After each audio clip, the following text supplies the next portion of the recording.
who were in the building. Others were running to go for the examinations, others were running to go for lessons, and others were running to the library. Then we saw fire coming out of the building. Eky'omukisa omulungi nga bwe badde budde wa musana, abaana babadde mu bizaamu ssaawa 8. Ebintu ebibyoka ebyaba abaana babadde mu apartment eyo ebyononese balumizibwa wena olw'okuba nti tewabadde muntu nga bwe tugambye nti olw'okuba abaana bonna babadde mu kiraasi.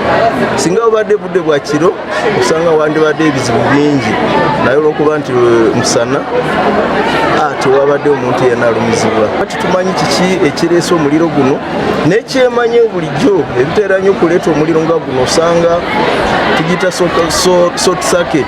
Waba walimu wirings ezirigize kati weba amasanyalazi gali on and off osanga akantu kako ne katandikisa omuliro.